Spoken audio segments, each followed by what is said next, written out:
उपस्थित सज्जनों, माताओं और बहनों,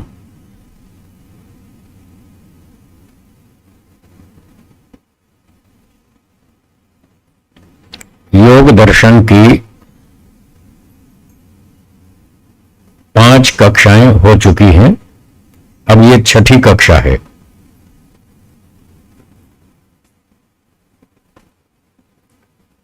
पिछली कक्षाओं में हमने 26 सूत्रों तक अध्ययन कर लिया। अंतिम 3 सूत्रों में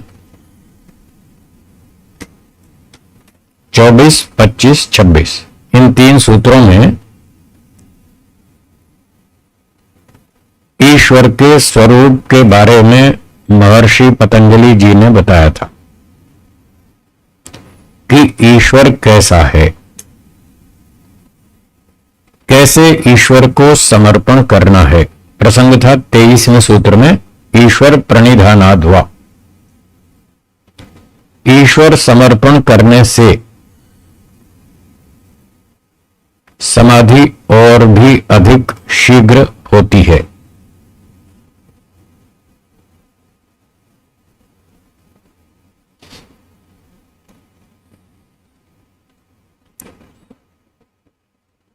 ईश्वर प्रणिधान या समर्पण के 5 स्टेप्स हमारे गुरु जी ने बताए थे। वो 5 स्टेप्स मैं दोहरा देता हूं। पहला स्टेप ये बताया था कि जो भी काम करना हो ईश्वर से पूछ कर करें। सुबह मैंने ये विषय थोड़ा आरंभ किया था, फिर बीच में रह गया, पूरा नहीं हुआ था, अब पूरा कर देता हूं। पहला कदम, पहला स्टेप है ईश्वर से पूछ के करें। जैसे सुबह बच्चे का उदाहरण दिया था कि बच्चा मां से पूछ के काम करता है। मां अगर उसको छूट देती है ये काम कर लो तो वो कर लेता है, अगर मना करती है तो वो नहीं करता, रुक जाता है। ये ईश्वर समर्पण, ये मातृ समर्पण का पहला स्टेप था। ऐसे ही ईश्वर समर्पण का पहला स्टेप ये है कि ईश्वर से पूछ के काम करना है। सब काम, अच्छे बुरे जो भी आपके मन में विचार आते हो, सारे ईश्वर के सामने रखने। आपके मन में आया कि मैं अब हवन कर लूं, यज्ञ का समय हो गया, तो ईश्वर से पूछिए, हे ईश्वर अब यज्ञ का समय हो गया, मैं यज्ञ कर लूं। तो ईश्वर आपके अंदर ही बैठा है, वहीं अंदर ही अंदर उत्तर दे देगा। आपको दूर जाने की आवश्यकता नहीं है, अंदर ही अंदर बता देगा, हां कर लो। फिर आपको नाश्ते का समय हो गया तो आपने पूछा मैं नाश्ता कर लूं, तो ईश्वर क्या कहेगा, हां या ना? हां कर लो। व्यायाम कर लूं, क्या उत्तर देगा ईश्वर? कर लो। फिर आपके मन में आया कि आज शाम को 4 बजे एक व्यापारी पैसा लेने आएगा, पैसे हैं नहीं, तो झूठ बोलना पड़ेगा, वो भी पूछो, भगवान से पूछो शाम को 4 बजे झूठ बोलना है, बोल लो। तब क्या उत्तर देगा ईश्वर? ना, तो झूठ नहीं बोलना।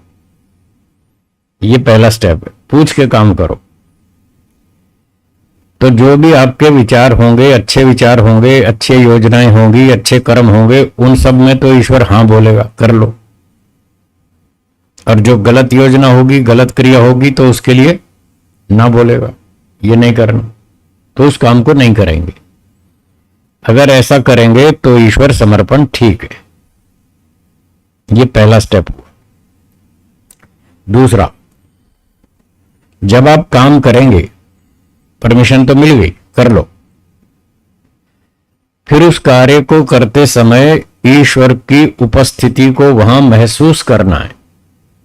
ये दूसरा स्टेप है। जब आप काम कर रहे हैं तो ईश्वर की उपस्थिति को अनुभव करें।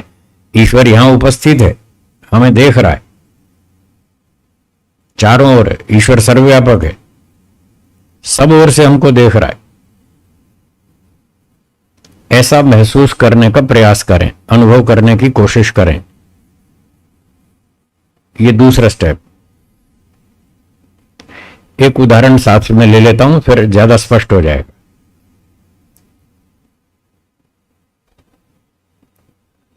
सुबह का समय था, 7 साढ़े 7 बज रहे थे।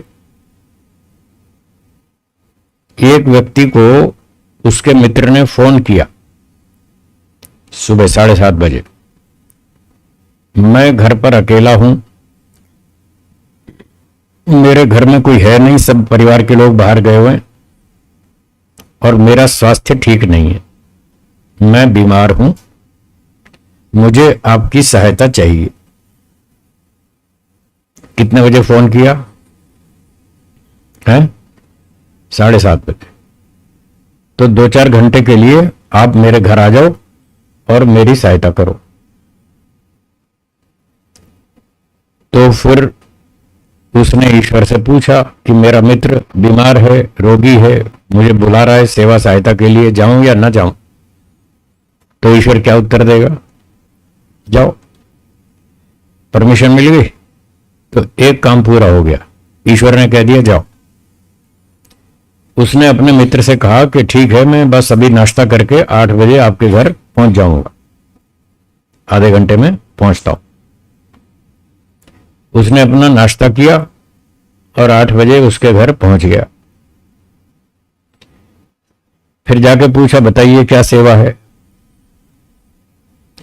उसने कहा कि एक तो खिचड़ी बनानी है, मेरी तबीयत ढीली है, थोड़ा हल्का हल्का पतला पतला भोजन खिचड़ी बना दीजिए। फिर डॉक्टर साहब से दवाई भी लानी है और ये घर गंदा पड़ा है, थोड़ी झाड़ू पोछा भी करना है और मेरे कपड़े बहुत मैले हो गए, कपड़े धोने। 3-4 काम बता दिए। उसने कहा ठीक है। तो सबसे पहले उसने खिचड़ी बनाई। अब जब वो रसोई में खिचड़ी बना रहा है, उस समय वो ये महसूस करता है ईश्वर यहां उपस्थित है, मुझे देख रहा है, ईश्वर की हाजिरी में ये खिचड़ी बना रहा हूं, मुझे चारों ओर से देख रहा है। ये दूसरा स्टेप। तो ये तो सरल है, ये तो आप भी कर सकते हैं। आप व्यायाम कर रहे हैं, सैर कर रहे हैं, भोजन कर रहे हैं, ऐसे हल्के हल्के काम कर रहे हैं जिसमें बहुत ज्यादा दिमाग नहीं लगाना पड़ता, सरल कार्य हैं। उन कार्यों को करते समय आप ये विचार कर सकते हैं कि ईश्वर हमारे साथ है, हमारे अंदर है, बाहर है, हमें चारों ओर से देखता है। तो ये ईश्वर समर्पण का दूसरा स्टेप हुआ। अब तीसरा स्टेप, उसने खिचड़ी बना दी, मित्र को खिला दी, फिर वो लगा झाड़ू पोछा करने। झाड़ू पोछा करने में ताकत भी लगती है, समय तो लग ही रहा है, मेहनत लगती है, थोड़ा बुद्धि भी लगानी पड़ती है। तो इन सेवा कार्यों में जो जो भी वो विद्या, बुद्धि, शारीरिक शक्ति, मानसिक बल हैं और जो जो भी चीजें खर्च कर रहा है, और थोड़ी देर बाद जाएगा डॉक्टर साहब के पास दवाई लेने, पेट्रोल भी जलाएगा, पैसा भी खर्च होगा। तो धन, बल, विद्या, बुद्धि, शक्ति, सामर्थ्य जो भी खर्च हो रहा है सेवा कार्यों में, उन संपत्तियों को वो 2 प्रकार से खर्च कर सकता है। एक तो अपनी मानकर, एक ईश्वर की दी हुई मानकर। तो समर्पण कह रहा है कि उसको ईश्वर की दी हुई संपत्ति मान के खर्च करना है, अपनी संपत्ति मान के नहीं। मैं जो समय लगा रहा हूं सेवा में वो ईश्वर ने दिया है, मैं जो शक्ति लगा रहा हूं ये ईश्वर की दी हुई है, मैं जो बुद्धि लगा रहा हूं, जो विद्या खर्च कर रहा हूं, जो पैसा खर्च कर रहा हूं वो ईश्वर का दिया हुआ है, मेरा नहीं है। ये सारी चीजें मुझे ईश्वर ने दी और ये सेवा का आदेश भी दिया कि तुम इनको अच्छी चीजों में, अच्छे कार्यों में लगाओ, परोपकार में लगाओ, सेवा में लगाओ। तो आदेश भी ईश्वर ने दे रखा है, सुविधाएं भी सारी ईश्वर ने दे रखी है। मैं तो साथ में क्या लाया था? जब हम संसार में आए थे तब कितनी चीजें अपने साथ लाए थे, या खाली हाथ? खाली हाथ आए थे? कुछ भी नहीं लाए। जब यहां से जाएंगे संसार से तब कितनी संपत्ति साथ ले जाएंगे हाथ में? खाली हाथ, कुछ भी नहीं ले जाएंगे। तो हमारा क्या है? कुछ भी नहीं। खामखा ठप्पा लगा के बैठे, ये मेरी मकान, मेरा मकान है, ये मेरी गाड़ी है, मैं इसका मालिक हूं। ये खामखा का ठप्पा लगा रखा है। तो ये ठप्पा हटाना है, ये स्टैंप हटानी है। ईश्वर की स्टैंप लगाओ। ये संपत्ति, बल, विद्या, बुद्धि, धन, परिवार सब परमात्मा का दिया हुआ है, मेरा कुछ नहीं है, ऐसा मान के फिर सेवा में खर्च करो। ये समर्पण का तीसरा स्टेप। चौथा, जब सारे काम पूरे हो गए, झाड़ू पोछा भी लग गया, कपड़े भी धुल गए, खिचड़ी भी बन गई, दवाई भी आ गई, और 12 बज गए, दोपहर के 12 बज गए। उस मित्र के परिवार के लोग भी वापस घर आ गए। तो मित्र ने कहा, भाई आपका बहुत बहुत धन्यवाद, आपने बहुत अच्छी सेवा की, अब मेरे परिवार के लोग आ गए हैं, अब ये मुझे संभाल लेंगे, अब आप जा सकते। काम पूरा हो गया। जब काम पूरा हो जाए तो समर्पण का चौथा स्टेप ये है, तब ईश्वर को धन्यवाद देना। हे ईश्वर, आपकी कृपा से, आपकी सम्मति से, आपकी सहमति से ये सेवा कार्य संपन्न हो गया, आपके दिए हुए शक्ति सामर्थ्य से संपन्न हुआ, मेरा इसमें कुछ नहीं। बस थोड़े हाथ पैर हिलाए मैंने, मेरा इतना ही रोल है, बाकी सब कुछ आपका ही। और सब काम अच्छा हो गया, ठीक ठाक हो गया, कोई बाधा नहीं आई, मैं इसके लिए आपको धन्यवाद देता हूं, आभार व्यक्त करता हूं, सब काम ठीक ठाक हो गया। इस तरह से भगवान को सूचना देना, उसको धन्यवाद देना, आभार व्यक्त करना, ये चौथा स्टेप है। ये चौथा स्टेप तो कहीं कहीं देखने को मिलता है।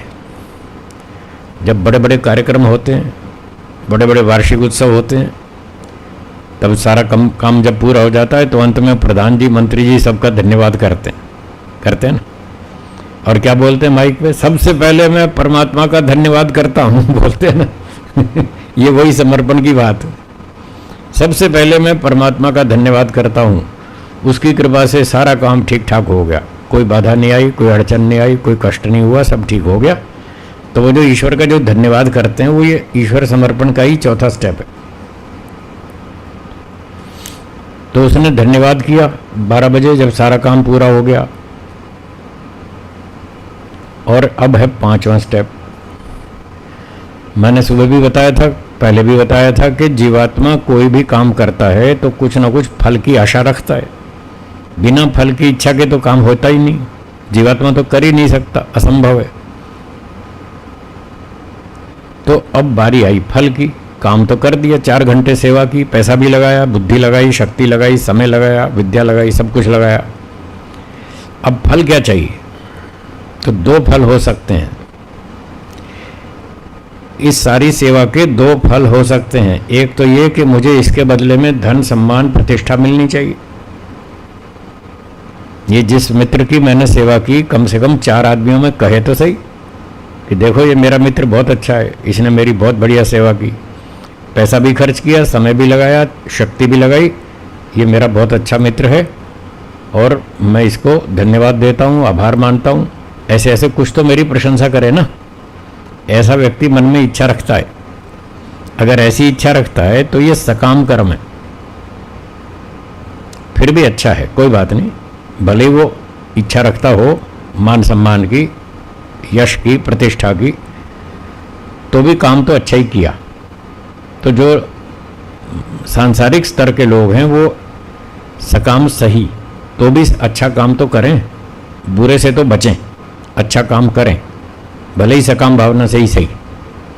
फिर धीरे धीरे जैसे उनका स्तर ऊंचा उठेगा, जैसे जैसे उनका ज्ञान का स्तर ऊंचा उठेगा, जैसे जैसे वैराग्य बढ़ेगा, फिर वो निष्काम कर्म के स्तर पर भी पहुंच जाएंगे। तो यहाँ जो समर्पण का 5वां स्टेप है, उसमें यह बताया गया कि यहाँ पर निष्काम कर्म करना है, सकाम नहीं करना। तो यहाँ ये कहना है ईश्वर से, हे ईश्वर, जो ये कार्य संपन्न हो गया इसके लिए बहुत आपका धन्यवाद, आभार। और मुझे इसके बदले में कोई सांसारिक सुख नहीं चाहिए, मुझे केवल मोक्ष चाहिए, बस मोक्ष फल दे दीजिएगा और कुछ नहीं चाहिए। इस तरह से फल की कामना व्यक्त करना, ऐसी भावना रखना, ऐसी भावना व्यक्त करना, ये 5वां स्टेप। तो ईश्वर ने यही बात कही थी कि जब आप काम करो, अच्छे काम करो, सेवा करो, परोपकार करो, दान दो, सारे अच्छे काम करो, पर सकाम मत करना, निष्काम कर्म करना। ईश्वर का वेदों में यही संदेश है, तो हमें यही करना चाहिए। एक व्यक्ति ने पूछा, जी ये सकाम क्यों ना करें, आप निष्काम कर्म करने को क्यों बोल रहे हैं, सकाम क्यों ना करें? ईश्वर ने कहा, आप जो मर्जी करो, आप स्वतंत्र हैं करने में। सकाम कर्म करोगे तो 1 फल दूंगा, निष्काम करोगे तो 2 फल दूंगा। अब बोलो कौन सा करोगे? सकाम या निष्काम, कौन सा करना चाहिए? निष्काम करना चाहिए, क्योंकि उसमें डबल फायदा है। क्या फायदा है कि सकाम कर्म करोगे तो सांसारिक सुख दूंगा, 1 ही फल मिलेगा, और निष्काम कर्म करोगे तो मोक्ष भी दूंगा और सांसारिक सुख भी दूंगा, दोनों दूंगा। अब बोलो, व्यापारी लोग बैठे हैं, कौन सा काम करना चाहिए जिसमें डबल फायदा हो? ठीक है ना? तो समर्पण में 5वां स्टेप ये है, निष्काम कर्म करना और ऐसा कहना कि हमें मोक्ष फल दे दीजिएगा। तो ईश्वर कहता है निष्काम कर्म करो, भौतिक सुविधा तो मैं वैसे ही दे दूंगा फ्री में, मोक्ष भी दूंगा और ये तो फ्री में दूंगा। इसलिए 5वां स्टेप में निष्काम भाव से व्यक्ति को कर्म की अभिव्यक्ति ईश्वर के सामने करनी चाहिए। ये हो गया ईश्वर समर्पण। ऐसे ईश्वर समर्पण करेंगे तो हमारी गति और बढ़ेगी। इसलिए बढ़ेगी कि हमारे सारे बुरे काम छूट जाएंगे, अच्छे ही काम करेंगे। बुराइयों की ईश्वर परमिशन देता ही नहीं। और रोज सुबह आप यज्ञ प्रार्थना में बोलते हैं, विश्वानि दुरितानि परासु, बोलते हैं ना यज्ञ में। स्तुति प्रार्थना उपासना के 8 मंत्रों में पहले ही मंत्र में कहते हैं, विश्वानि दुरितानि परासु, सब बुराइयां दूर करो, सब दोषों को दूर करो। तो ईश्वर कहता है ठीक है मैं करता हूं, दूर निकालो अपने दोष, दूर करो। मेहनत तो आपको ही करनी। तो ये था समर्पण। फिर ईश्वर समर्पण के बाद ईश्वर का स्वरूप बता दिया। अब अगला सूत्र देखिए 27वां। बोलिए, तस्य वाचकः प्रणवः। तस्य, उसका, किसका? ईश्वर का, जिसकी बात चल रही है, पीछे प्रसंग चल रहा है जिसका। तस्य, उस ईश्वर का, वाचक, वाचक नाम। वाचक शब्द का क्या अर्थ है? नाम। तस्य वाचक, ईश्वर का नाम, प्रणव, प्रणव है। ईश्वर का नाम प्रणव है। जब आप ईश्वर समर्पण करेंगे, फिर बैठ के ईश्वर का ध्यान करेंगे, उपासना करेंगे, तो उसका नाम भी पता होना चाहिए। उसकी स्तुति करेंगे, प्रार्थना करेंगे, तो उसका नाम भी मालूम होना चाहिए। उसका नाम बताया, तस्य वाचकः प्रणवः। प्रणव का अर्थ होता है जिस शब्द से ईश्वर की सबसे उत्तम स्तुति की जाए। दोहराइए, क्या बोला?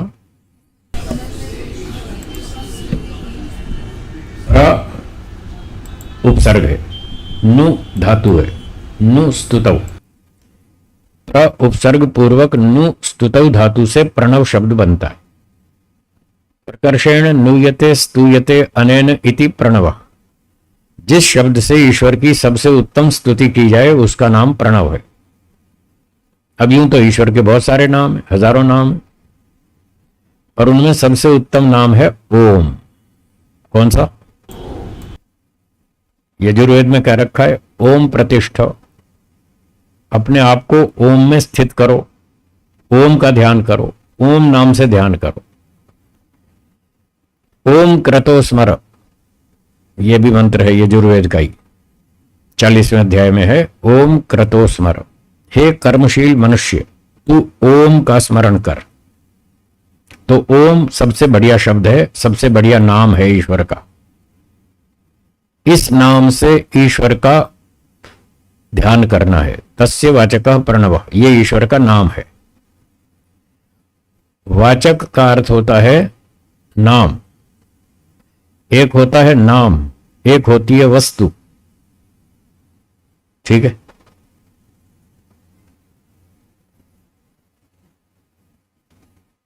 ये क्या है? रुमाल। ठीक है, रुमाल है ना, ये वस्तु है जिससे हाथ पहुंचते हम, ये वस्तु है। और इसके लिए जो हम मुंह से शब्द बोलते हैं, रुमाल, जो मुंह से बोला रुमाल, ये है इसका नाम। तो नाम से व्यवहार चलता है। हमको रुमाल चाहिए तो हम अपने साथी को कहेंगे भाई वहां रुमाल रखा है, रुमाल लाके देना, तो वो समझ जाएगा क्या चीज मंगाई। अगर मैं ये नाम ना बोलूं और ये कहूं वो लाके देना, क्या लाके देगा? वो पूछेगा जी क्या लाऊं, मैं कहूंगा वो ले आओ। अरे वो ले आओ, क्या ले आओ? कोई वो का नाम भी तो होगा नाम भी तो बोलो, क्या लाऊं? तो नाम के बिना हम व्यवहार नहीं कर सकते, इसलिए नाम रखा जाता है वस्तु का। तो ये तो है वस्तु। दर्शन शास्त्र की भाषा में इसको बोलते हैं अर्थ। क्या बोलते हैं? और एक और नाम है इसका वाच्य। वाच्य, वस्तु, अर्थ, वाच्य। और इसका जो मुंह से बोला शब्द नाम, वो है वाचक। वाचक और ये वाच्य, इन दोनों में संबंध है। इस संबंध के कारण ही जब हम कहते हैं रुमाल लाओ, तो दूसरा व्यक्ति ये वस्तु लाएगा। और मैं कहूंगा चाकू लाओ, फल काटना है, तो वो क्या लाएगा? फिर वो वस्तु लाएगा जिससे फल काटते हैं। तो चाकू ये वाचक है, और वो जिससे फल काटते हैं वो वाच्य। ठीक है, वाच्य और वाचक का संबंध है। मैं कहूंगा चाकू लाओ, तो वो वही लाएगा, ये रुमाल नहीं लाएगा, क्योंकि चाकू शब्द का इस वस्तु से संबंध नहीं है। रुमाल शब्द का इस वस्तु से संबंध है। तो वाच्य और वाचक का संबंध है, इसलिए हम जो भी वाचक बोलेंगे तो वो समझ जाएगा सामने वाला कि ये वस्तु मंगवा रहे हैं, फिर वो वही वस्तु लाएगा। ठीक है। तो जैसे रुमाल और ये वस्तु, रुमाल शब्द और रुमाल वस्तु, इन दोनों का संबंध है, ऐसे ही पेन नाम और पेन वस्तु जिससे आप लिख रहे हैं, इसका भी संबंध है। चाकू नाम और चाकू वस्तु, उसका संबंध है। ऐसे ही ईश्वर का नाम और ईश्वर वस्तु, उनका भी संबंध है। ईश्वर का नाम ओम, और ईश्वर उसका वाच्य, वो वस्तु है। ईश्वर वस्तु है या नहीं? है जी, है। ईश्वर एक वस्तु है। कुछ कह रहे हैं वस्तु नहीं है, कुछ कह रहे हैं समझ नहीं आया, है या नहीं है? तो तीनों पक्षों में से सही उत्तर है कि ईश्वर एक वस्तु है। हाँ जी, क्या बोला? ईश्वर एक वस्तु है। अब जिनको डाउट है, संशय है, और जो मना कर रहे हैं ईश्वर वस्तु नहीं है, वो क्यों मना कर रहे हैं? क्यों संशय है? इसलिए संशय है कि उन्होंने वस्तु की जो परिभाषा स्कूल कॉलेज में पढ़ी है वो ईश्वर पे लागू नहीं होती, इसलिए वो नहीं मान रहे। आपने साइंस में तो यही पढ़ा है, वस्तु वो होती है जो स्थान घेरती है, जो रूप रंग आकार वाली हो, जिसमें भार हो, जो धक्का मारती हो, कुछ एक्शन रिएक्शन करती हो, उसका नाम वस्तु है। यही पढ़ा है आपने। अब ईश्वर में कोई रूप नहीं, रंग नहीं, आकार नहीं, कोई कलर नहीं, कोई शेप नहीं, कोई डिजाइन नहीं, कोई धक्का नहीं मारता, उसमें कोई भार नहीं, तो कैसे उसको वस्तु माने?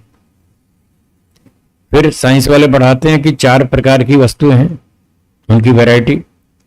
पहले 3 पढ़ाते थे, अब 4 पढ़ाते हैं। पहले पढ़ाते थे वस्तुएं एक सॉलिड होती हैं पत्थर जैसे, एक लिक्विड होती हैं जैसे पानी, और एक गैसेस होती हैं जैसे हवा। सॉलिड, लिक्विड, गैस, ऐसे पढ़ाते थे। अब चौथी चीज एक और पढ़ाते हैं, प्लाज्मा। चौथी और आ गई। अब 4 तरह की चीजें पढ़ाते हैं, सॉलिड, लिक्विड, गैस और प्लाज्मा। क्या ईश्वर कोई सॉलिड है, पत्थर की तरह? नहीं है। क्या पानी की तरह लिक्विड है? नहीं है। क्या हवा की तरह कोई ईश्वर गैस है क्या? ऐसा भी नहीं है। क्या ईश्वर प्लाज्मा है? वो भी नहीं है। इसलिए वो कहते हैं ईश्वर वस्तु कैसे माने? चार में से किसी भी कैटेगरी में नहीं आ रहा ईश्वर, उसको वस्तु कैसे माने? इसलिए मॉडर्न साइंस वाले लोग ईश्वर को वस्तु नहीं मानते, ये दिक्कत। परंतु वेद और दर्शन शास्त्र जो हैं और ऋषि मुनि लोग ये ईश्वर को वस्तु मानते हैं। क्यों मानते हैं? इसलिए मानते हैं क्योंकि इनकी परिभाषा अलग है। साइंस की परिभाषा अलग है, वो अधूरी परिभाषा है, इनकम्प्लीट। और वेद की जो परिभाषा है वस्तु की, वो कंप्लीट है। वेद की परिभाषा में, दर्शन शास्त्रों की परिभाषा में ईश्वर एक वस्तु है। वो क्या परिभाषा है? वो परिभाषा बोलिए मेरे साथ साथ। वस्तु उसे कहते हैं जिसमें कुछ गुण हो। हाँ जी बोलिए, समझ में आया? वस्तु उसे कहते हैं जिसमें कुछ गुण हो। रूप, रंग, आकार, भार, इच्छा, द्वेष, प्रयत्न, सुख, दुख, ज्ञान है, इस तरह का कोई भी गुण हो, ये सारे गुण कहलाते हैं।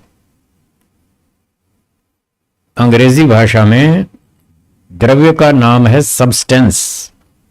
फिजिक्स की भाषा में द्रव्य को सब्सटेंस कहते हैं और गुण को कहते हैं प्रॉपर्टी। क्या कहते हैं? प्रॉपर्टी। तो जो गुण होता है वो द्रव्य के आश्रित होता है।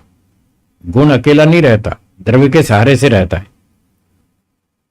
अब एक बॉल है, चलो ये रुमाल ही लो, ये रुमाल है, ये एक द्रव्य है, एक वस्तु है। इसमें लाल रंग है तो रंग जो है इसका गुण है। इसमें कलर है, शेप है, डिजाइन है। तो ये कलर, शेप, डिजाइन, भार वगैरह ये सारे गुण हैं। और ये किस में रहते हैं? वस्तु में। रुमाल को छोड़ के कलर, शेप, डिजाइन कहीं नहीं रहेगा, इसी रुमाल में ही रहता है। तो गुण और द्रव्य, इन दोनों का संबंध है। तो जैसे रुमाल एक द्रव्य है, इसमें गुण है, ऐसे ही ईश्वर भी एक द्रव्य है, उसमें भी कुछ गुण है। तो द्रव्य की परिभाषा बताई। वस्तु द्रव्य एक ही बात है। द्रव्य या वस्तु उसे कहेंगे जिसमें कुछ गुण हो। अब बताइए ईश्वर में कुछ गुण हैं या नहीं है? हैं जी? है ना? ईश्वर सच्चिदानंद स्वरूप, निराकार, सर्वशक्तिमान, न्यायकारी, दयालु, कितने सारे गुण लिखे। तो ईश्वर में गुण हैं, इसलिए ईश्वर एक वस्तु है। ये वैदिक परिभाषा है जिससे ईश्वर वस्तु सिद्ध हो गया। आत्मा भी एक वस्तु है, आत्मा में भी गुण है। आत्मा में इच्छा है, द्वेष है, वो प्रयत्न करता है, सुखी दुखी होता है, उसमें ज्ञान गुण भी है। तो इन गुणों वाला होने से आत्मा भी एक द्रव्य है। अब जो द्रव्य हैं वो दो प्रकार के हैं, एक जड़ द्रव्य, दूसरे चेतन द्रव्य। हाँ जी, कौन कौन से? मॉडर्न साइंस वाले जो फिजिक्स, केमिस्ट्री पढ़ते पढ़ाते हैं वो केवल जड़ द्रव्यों के विषय में जानते हैं, चेतन द्रव्यों के विषय में कुछ नहीं जानते, जीरो। ना उनको आत्मा का पता, ना ईश्वर का पता, कुछ नहीं पता। बस वो मटेरियल्स को जानते हैं, इसी का अध्ययन करते हैं, उसी को सॉलिड, लिक्विड, गैस और प्लाज्मा, ये चार तरह से पढ़ाते हैं। वो मटेरियल्स को ही जानते हैं। अब आगे जानते ही नहीं तो कैसे वस्तु को स्वीकार करेंगे, ईश्वर को एक वस्तु है। तो ऋषियों ने समझाया ईश्वर भी वस्तु है, वो चेतन वस्तु है। आत्मा भी वस्तु है, वो भी चेतन वस्तु है। प्रकृति, मटेरियल्स, ये जड़ वस्तु है। तो रूप, रंग, आकार, भार इस जड़ पदार्थ में होते हैं, चेतन में नहीं होते। तो ईश्वर एक वस्तु है। जैसे रुमाल एक वस्तु है, ये है वाच्य। क्या है? वाच्य। और इसका नाम है रुमाल, मुंह से जो बोला शब्द रुमाल, ये है वाचक। 27वें सूत्र में कहा तस्य वाचकः प्रणवः। ईश्वर का नाम ओम है, इसका नाम रुमाल है, इसका नाम बॉटल है, इसका नाम फोन है, इसका नाम पुस्तक है। ईश्वर का नाम ओम है। एक दिन यहां गुजरात में एक व्यक्ति पूछ रहा था कि ये भगवान से बात करनी हो तो कैसे करें। मैंने कहा पहले संबोधन करो फिर बात करो। जैसे हम आपस में बात करते हैं तो पहले बोलते हैं ना, हाँ लाल जल्दी सुनो, ऐसे नाम बोलते हैं ना। और थोड़ा गुजराती स्टाइल में थोड़ा भाई भी जोड़ देते हैं पीछे, हैं तो महेश भाई, सुरेश भाई, दिनेश भाई, ऐसे बोलते हैं।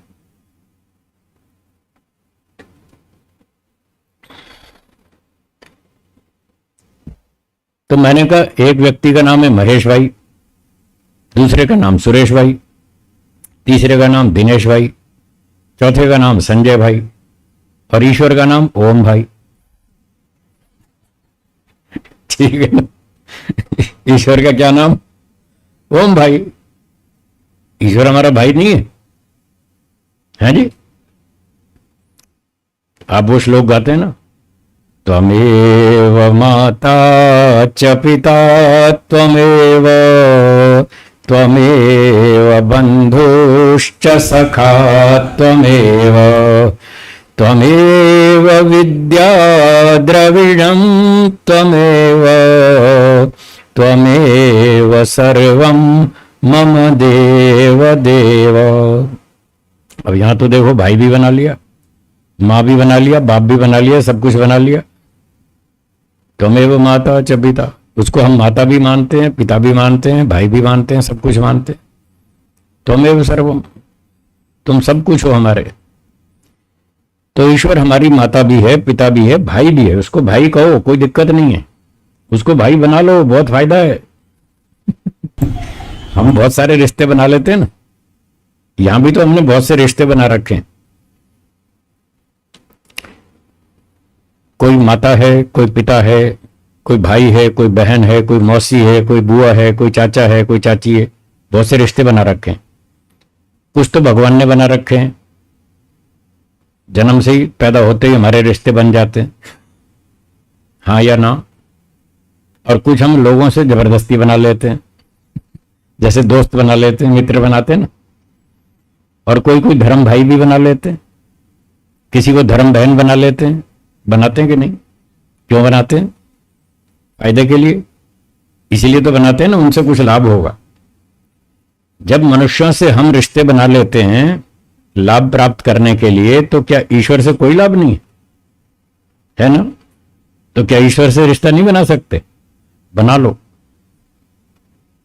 एक दिन रोहतक की बात है, हरियाणा की, वहां मैं ऐसे प्रवचन कर रहा था, एक आश्रम में हमारा शिविर चल रहा था।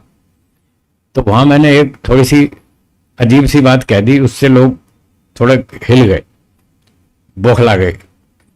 गुरुजी आप क्या बोल रहे हैं? थोड़ा मतलब हड़बड़ा के बोलो। मैंने ये कह दिया, देखो भगवान से हमारे बहुत सारे रिश्ते हैं, जैसे अभी बताया, त्वमेव माता च पिता त्वमेव। ईश्वर हमारी माता है, ईश्वर हमारा पिता है, ईश्वर हमारा भाई है, बहन है, बंधु है, सब कुछ है। तो ये जो हमने ईश्वर से रिश्ते बना रखे हैं, ये हमारे रिश्ते ईश्वर से स्वाभाविक हैं या हमने अपने स्वार्थ के लिए बनाए?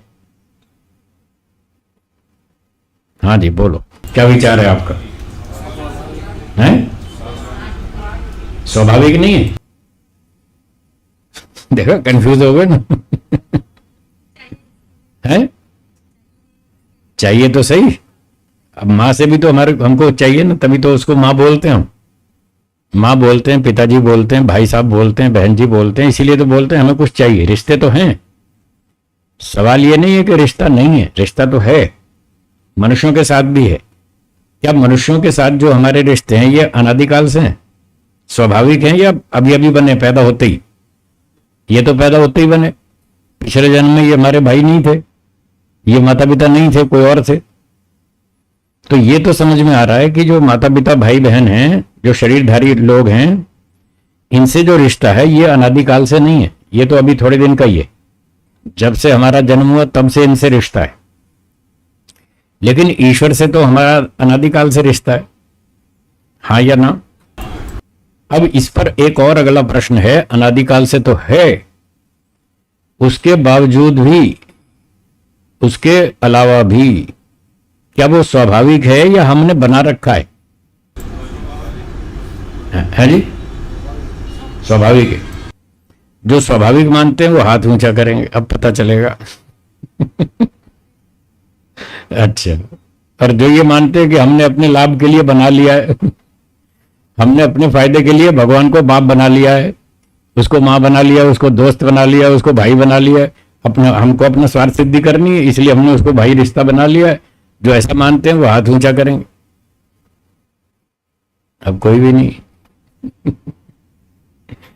मतलब आप ये मानते हैं कि ईश्वर का हमारे साथ जो माता पिता भाई बहन का रिश्ता है वो स्वाभाविक है, ऐसा आप मान रहे हैं। तो मेरा कहना यह है कि ऐसा नहीं है, ये स्वाभाविक रिश्ता नहीं है। यही बात मैंने रोहतक में कही थी, तो लोग बेचारे उनको तकलीफ हो गई, वो नीचे नीचे कानाफूसी करने लगे, गुरुजी क्या बात कर रहे हैं, हमने भगवान के साथ जबरदस्ती रिश्ता बना रखा है। मैंने कहा हाँ, जबरदस्ती बनाया, ये नैमित्तिक संबंध है, स्वाभाविक नहीं है। तो उनको भी ये बात पची नहीं, हजम नहीं हुई, थोड़ी कठिन लगी, क्योंकि पहली बार सुनी। आपने भी शायद पहली बार सुनी होगी।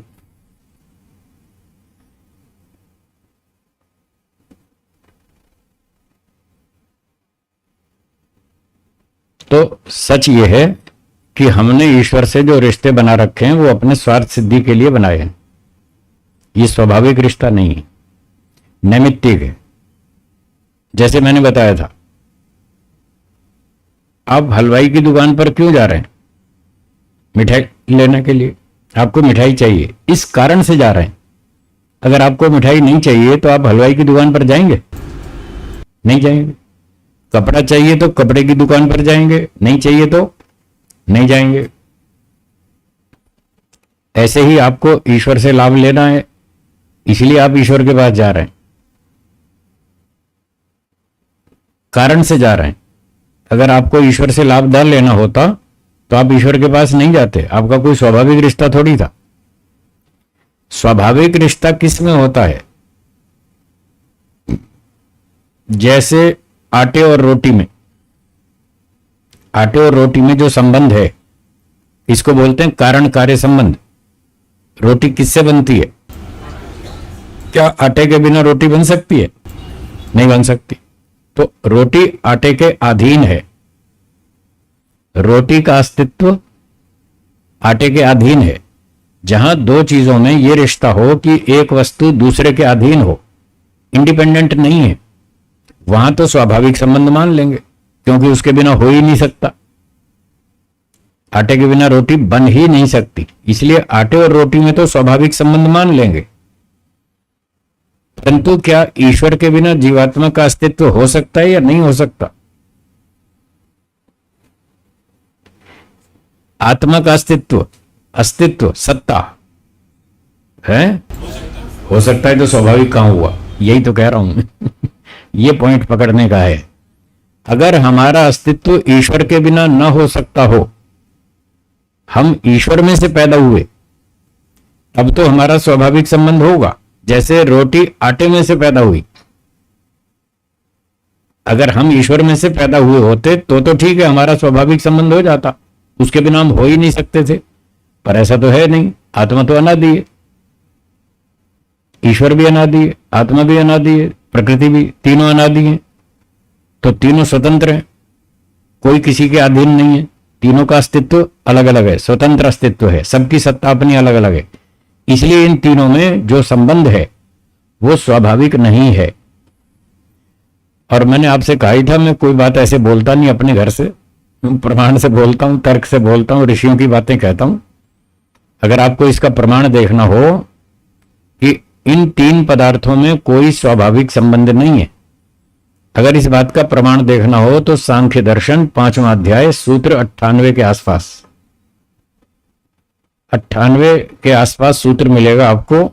सूत्र है न आजह संबंध, ये सूत्र है, न आजह संबंध धर्मी ग्राहक मान बाधात, ये पूरा सूत्र। इसमें बताया कि ईश्वर जीव प्रकृति इन तीनों का कोई स्वाभाविक संबंध नहीं है। कपिल मुनि जी ने मना कर रखा है, मैं उन्हीं की बात सुना रहा हूं, मेरी बात नहीं सुना रहा। अपनी तो मैं ताले में रखता हूं, अपनी नहीं सुनाता। ऋषियों की बात कहता हूं, वेदों की बात कहता हूं, तर्क से बोलता हूं, प्रमाण से बोलता हूं, इसलिए पक्की बात बोलता हूं, कच्ची बात नहीं बोलता। उनकी सब बातें पक्की हैं, मजबूत हैं, सत्य हैं, वही सुनाता हूं आप। चलिए, तो शब्द का और वस्तु का जो संबंध है, बात यहां संबंध पे चल रही थी। तस्य वाचकः प्रणवः, ईश्वर वाच्य है और ओम उसका वाचक है, नाम है। तो ये वाच्य-वाचक संबंध कहलाता है। वस्तु और नाम का जो संबंध है वो वाच्य-वाचक संबंध है। ये हो गया 27वां सूत्र। अब आगे देखिए 28वां। अब वाच्य-वाचक संबंध पता चल गया। ओम ईश्वर का नाम है, ओम नाम है और इस नाम का वाच्य ईश्वर है। तो अब क्या करें, नाम पता चल गया तो कहते हैं सूत्र 28 देखिए और बोलिए। तज्जपः तदर्थ भावनम,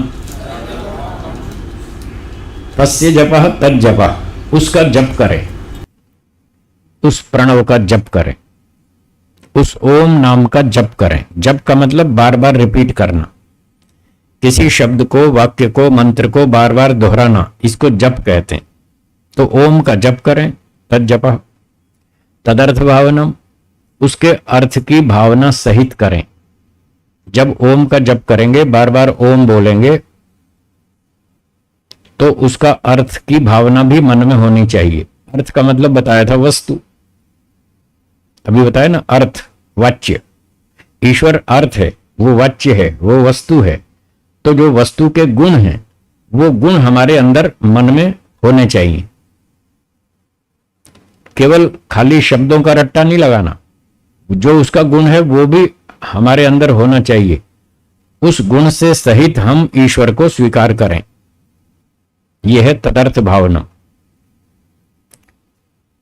जैसे एक उदाहरण देता हूं, फिर आपको स्पष्ट हो जाएगा तदर्थ भावनम कैसे होता है, अर्थ भावनम कैसे होता है। मान लीजिए यहां पर कोई व्यक्ति आ गए दिल्ली से, और उनको आप में से कोई भी नहीं जानता, मेरे परिचित हैं, तो मैंने उनका परिचय कराया। देखिए ये सज्जन आए हैं, दिल्ली से आए हैं। जब तक मैंने परिचय नहीं करवाया तब तक आपको क्या दिखेगा, एक मनुष्य है, सामान्य व्यक्ति दिखेगा। क्यों जी, ठीक है। जब तक मैं उनका परिचय विशेष नहीं बताऊंगा, उनके गुण योग्यता नहीं बताऊंगा, तब तक आपको एक सामान्य मनुष्य दिखाई देगा, 5.5-6 फीट का। फिर जब मैं परिचय कराऊंगा कि ये सज्जन दिल्ली में हाई कोर्ट के जज साहब, अब देखना आपकी नजर बदल जाएगी। बदलेगी या नहीं? बदलेगी ना। अब आपको वो सामान्य व्यक्ति नहीं दिखेगा, उसमें एक न्यायाधीश दिखाई देगा। अच्छा, ये हाई कोर्ट के जज साहब बड़े विद्वान, बड़े बुद्धिमान हैं, न्याय करते हैं, इतनी ऊंची पोस्ट पर है। अब आपकी दृष्टि बदल गई ना। इसका नाम है अर्थ भावनम। अब आपको वो सामान्य व्यक्ति नहीं दिख रहा है, उसके अंदर एक न्यायाधीश दिख रहा है। तो ऐसे ही जब हम ओम का नाम बोलेंगे, ओम का जप करेंगे, ओम न्यायकारी, तो हमको ईश्वर में न्यायाधीश दिखेगा, दिखना चाहिए। यदि हमको ईश्वर में न्यायाधीश दिखता है, न्याय करने वाला, ठोकने वाला, दुष्टों को ठोकने वाला सज्जनों की रक्षा करने वाला, अच्छे कर्म का अच्छा फल देने वाला, बुरे कर्म का दंड देने वाला, ऐसा न्यायाधीश अगर दिखता है तो समझो आपका अर्थ भावनम ठीक है। और खाली रट्टा मारे जा रहे हैं, शब्दों को रट रहे हैं, ओम न्यायकारी, हे ईश्वर आप न्यायकारी, और वो न्यायकारी दिखता नहीं, उसका हम पर कोई ऐसा प्रभाव पड़ता नहीं कि ईश्वर न्यायकारी है, मैं गड़बड़ करूंगा तो सुअर कुत्ता बना देगा, सांप बिच्छू बना देगा, ऐसा दिमाग पर कोई प्रभाव नहीं है, तो अर्थ भावनम ठीक नहीं है। ठीक है, अर्थ भावनम समझ में आया। तो जब हमने उनका परिचय दिया कि ये हाई कोर्ट के जज साहब हैं, तो आपको अब एक न्यायाधीश दिखने लगा उस व्यक्ति में। फिर मैंने अगली बात बताई, ये बड़े अच्छे गायक भी हैं, बहुत अच्छा गीत गाते हैं। अब आपको उसमें एक गायक और दिखाई देगा, दिखेगा ना। फिर मैं तीसरी बात बताऊंगा, ये हर रोज हवन करते हैं और धोती बांध के हवन करते हैं, पैंट पहन के नहीं, भारतीय वेशभूषा में रोज धोती बांध के सुबह हवन भी करते हैं। और चौथी बात, कभी रिश्वत नहीं लेते, 1 रुपया रिश्वत नहीं लिया आज तक इन्होंने। अब जैसे जैसे मैं बताता जाऊंगा आपकी दृष्टि बदलती जाएगी, आपको उस व्यक्ति में ये सारी चीजें दिखेंगी। बस इसका नाम है अर्थ भावनम। तो ऐसा ऐसा ईश्वर दिखना चाहिए। जब हम कहेंगे हे ईश्वर ओम न्यायकारी, आप न्यायकारी हैं, तो हमें ईश्वर न्यायकारी राजा दिखना चाहिए। और जब वो न्यायकारी दिखेगा तो उसका हम पर प्रभाव पड़ेगा या नहीं पड़ेगा? पड़ेगा ना। तो हम भी सावधान हो जाएंगे। ईश्वर न्यायकारी छोड़ेगा नहीं। गड़बड़ मत करो, गलती मत करना, वरना ठोकेगा। सांप बिच्छू बनाएगा, कुत्ता बनाएगा, वृक्ष बनाएगा, हाथी बनाएगा। चिड़ियाघर जाके देखो तब पता लगेगा कैसे कैसे प्राणी बेचारे कैसे कैसे जीवन जी रहे हैं अपना। और चिड़ियाघर नहीं जा सकते तो अपने अड़ोस पड़ोस में देख लो। देखो, ध्यान से देखो, गाय को देखो, गधे को देखो, कुत्ते को देखो, बेचारा कुछ नहीं कर सकते, बैठे। कोई खिलाएगा तो खा लेंगे, रोटी तो बना नहीं सकते, रसोई है नहीं, जेब में पैसे नहीं है कि बाजार से खरीद के खा लें, हाथ भी नहीं है, न बुद्धि है, अपना खाना बना नहीं सकते, बस पराधीन है। कोई खिला देगा तो खा लेंगे, नहीं तो बैठे या ऐसे धक्के खाते रहेंगे, सड़क पे घूमते रहेंगे, भूखे मरते रहेंगे। ऐसे उनको ध्यान से देखें, फिर उनके जीवन क्रम पर विचार करें कि ये बेचारे कितने मजबूर हैं, कितने पराधीन हैं, कितने दुखी हैं। इनको इस हालत में किसने पहुंचाया? ईश्वर ने। ऐसा विचार करें तो आपको ईश्वर न्यायकारी दिखेगा। यह है तदर्थ भावना। तो इस प्रकार से ओम का जप करते समय वो भावना भी अपने मन में लाएं जिस गुण से हम ईश्वर का ध्यान कर रहे हैं। तो जब कहेंगे ओम न्यायकारी, तो ईश्वर में हमको न्यायकारी राजा दिखना चाहिए, एक न्यायाधीश दिखना चाहिए। जब कहेंगे ओम आनंद, तो ईश्वर आनंद का भंडार दिखना चाहिए। जैसे रसगुल्ला आपको दिखता है, गुलाब जामुन दिखता है, गुलाब जामुन में रस सुख दिखता है या नहीं? है जी, दिखता है ना। तो जैसे गुलाब जामुन रसगुल्ले में सुख दिखता है, ऐसे ईश्वर में भी बहुत आनंद सुख दिखना चाहिए, बढ़िया सुख दिखना चाहिए। रसगुल्ले से 1,00,000 गुना हाई क्वालिटी का, कम से कम इतना बढ़िया सुख ईश्वर में दिखना चाहिए। यदि ऐसा दिखे तो यह अर्थ भावनम। आगे समझ में, तद जपस तदर्थ भावनम। ओम का जप करें, अर्थ सहित करें, वैसी भावना बनाएं। ठीक है, चलिए अगला सूत्र देखेंगे। बात चली थी 23वें सूत्र से, ईश्वर प्रणिधानाद्वा। ईश्वर प्रणिधान को साथ में जोड़ लेने से समाधि और अधिक शीघ्र होगी और जल्दी होगी। फिर प्रासंगिक रूप से ये बातें बताई, ईश्वर कैसा है, ईश्वर का नाम क्या है, ईश्वर का ध्यान कैसे करें, ओम का जप करें, अर्थ सहित करें। अब कह रहे हैं कि ये सारा करने से ईश्वर का समर्पण करेंगे, सारा दिन सब काम ईश्वर को समर्पित करेंगे, पूछ पूछ के करेंगे, दिन भर अच्छी तरह से जिएंगे, अच्छे काम करेंगे, बुरे काम नहीं करेंगे, सारी गलतियां छोड़ देंगे। अनजाने में हो जाती है कोई बात नहीं, पर जानबूझ के नहीं करेंगे कोई भी गलती, इस तरह से काम करेंगे। और फिर सुबह शाम बैठ के ईश्वर का ध्यान करेंगे, अर्थ भावना सहित करेंगे, तो इसका फल क्या मिलेगा? अब ईश्वर प्रणिधान का फल बता रहे हैं। सूत्र कौन सा है? 29। हाँ, 29वां सूत्र देखिए और बोलिए। ततः प्रत्यक चेतना अधिगमो अपि अंतराय अभावश्च।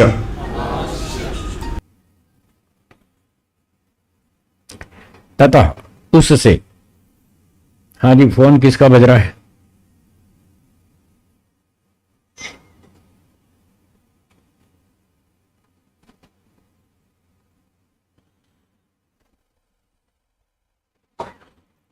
ततः का अर्थ है उससे। उससे किससे? ईश्वर प्रणिधान करने से। अब ये ईश्वर प्रणिधान का फल बता रहे हैं। तो ईश्वर प्रणिधान करने से क्या होगा? प्रत्यक चेतना अधिगम। प्रत्यक का अर्थ है आंतरिक, आंतरिक चेतन, हमारे अंदर रहने वाला चेतन ईश्वर, यहां प्रत्येक चेतना का अर्थ है ईश्वर।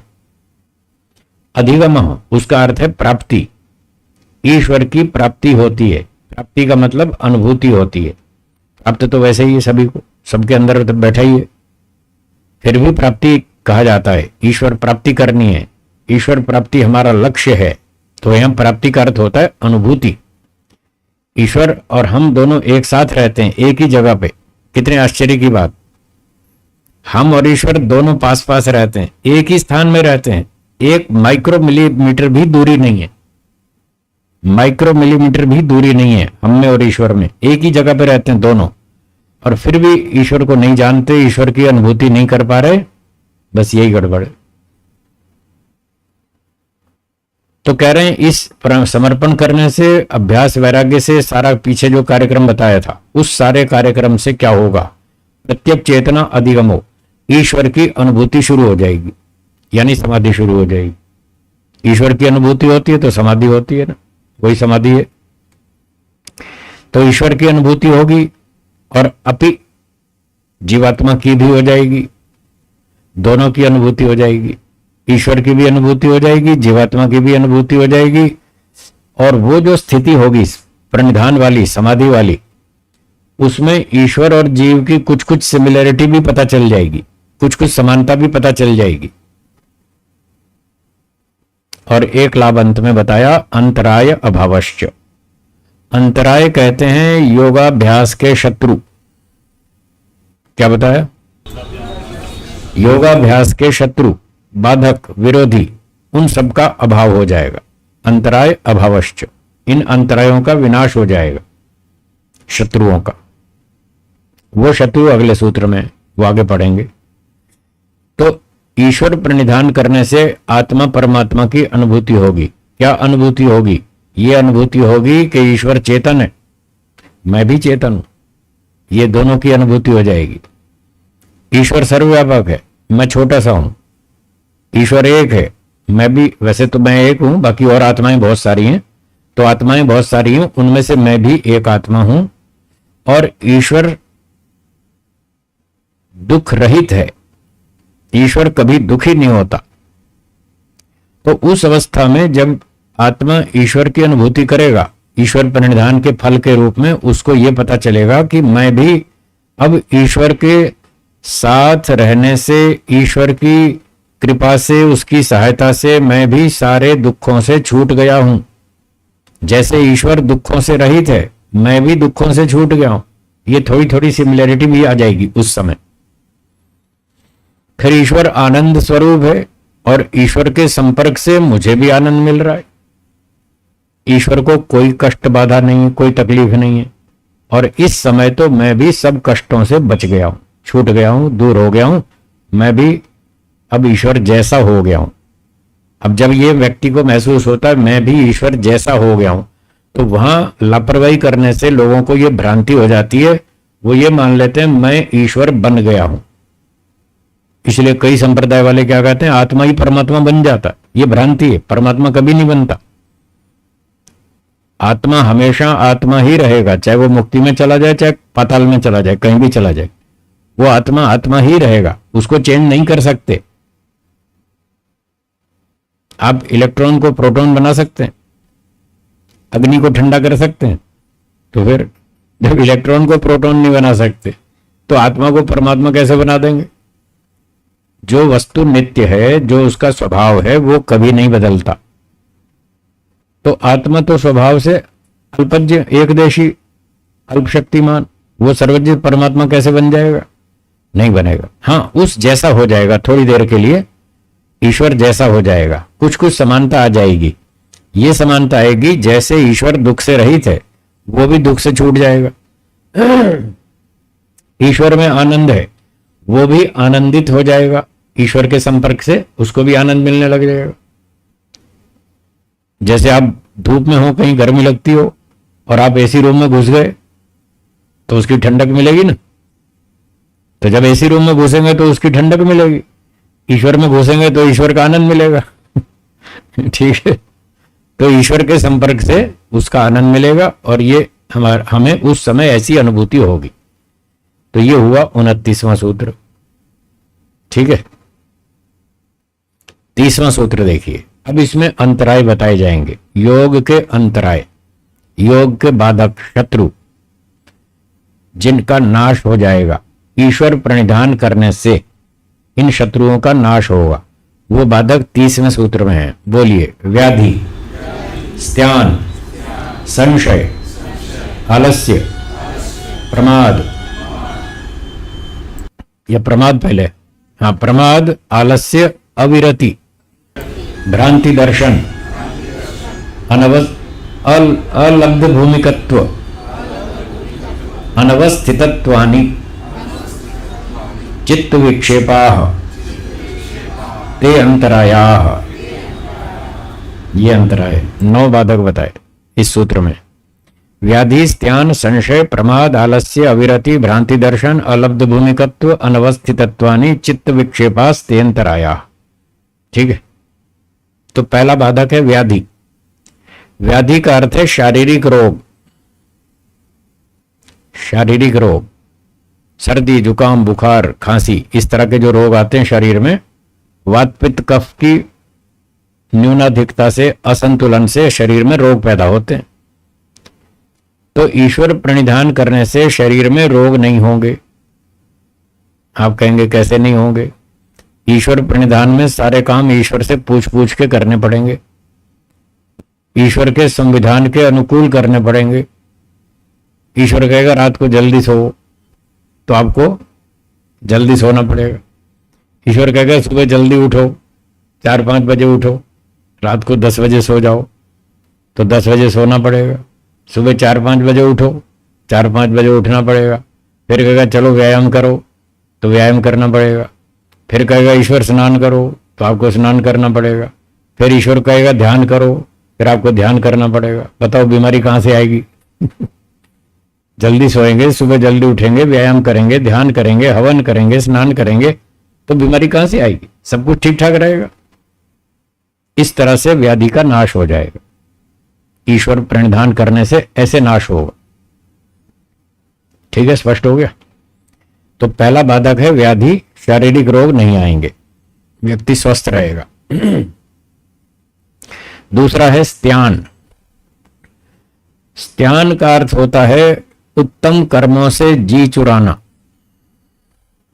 अच्छे कर्मों से बचने की कोशिश करना। जी चुराना, जी चुराना एक मुहावरे की भाषा है। इसका अर्थ है बचने की कोशिश करना, मुझे अच्छा काम ना करना पड़े, और कोई कर लेगा, मैं क्यों करूं? सारी दुनिया की सेवा का ठेका मैंने ले रखा है क्या? आदमी ऐसे बहाने मारता है और अपने काम से बचने की कोशिश करता है, मैं क्यों करूं, और कोई कर लेगा। तो ये भी योगाभ्यास का बाधक है, शत्रु है। जब हम अच्छे काम नहीं करेंगे, अच्छे काम से बचने की कोशिश करेंगे, तो फिर क्या करेंगे? बुरे काम करेंगे। बुरे काम करेंगे तो ईश्वर भगा देगा, भाग जाएगा यहां से, वो हमें स्वीकार नहीं करेगा। और यदि ईश्वर समर्पण करेंगे, सब काम ईश्वर से पूछ के करेंगे, उसकी सहमति सम्मति से करेंगे, तो बुरे काम से छूट जाएंगे और अच्छे काम करेंगे। और ये जो जी चुराने वाली बात है, ये खत्म हो जाएगी, इसका भी नाश हो जाएगा। ये था स्त्यान। तीसरा है संशय। बाधक तीसरा संशय। तो जब ईश्वर प्रणिधान करेंगे तो वेद आदि शास्त्र पढ़ने पड़ेंगे, हाँ या ना? अब शास्त्र पढ़ेंगे तो संशय सारे दूर हो जाएंगे, सब भ्रांति संशय दूर हो जाएगा। ठीक है ना? ईश्वर है या नहीं है, इसका नाम है संशय। जब मन में 2 विचार हों, कम से कम 2, 3, 4, 5, 10, 20 भी हो सकते हैं, कम से कम 2 विचार हों और निर्णय कुछ नहीं हो पा रहा, इसका नाम है संशय। तो मन में ये विचार आता है पता नहीं ईश्वर है या नहीं है, पता नहीं वो देखता है या नहीं देखता है, कर्मों का हिसाब रखता है या नहीं रखता है, न्यायकारी है या अन्यायकारी है, अगला जन्म होगा या नहीं होगा, बंधन मुक्ति होता है या नहीं होता, ये सब कहने की बातें हैं। तो इस तरह के जो विचार हैं उसका नाम है संशय। जब शास्त्र पढ़ेंगे, चिंतन मनन करेंगे, विचार करेंगे, ईश्वर का ध्यान करेंगे, तो सारे संशय दूर हो जाएंगे। ये तीसरा बाधक भी गया। बहुत लोगों को यह संशय रहता है, पता नहीं अगला जन्म होगा या नहीं होगा। मोक्ष तो बहुत दूर की बात है, अगला जन्म होगा इसी पर ही संशय है, यही नहीं बैठता दिमाग में।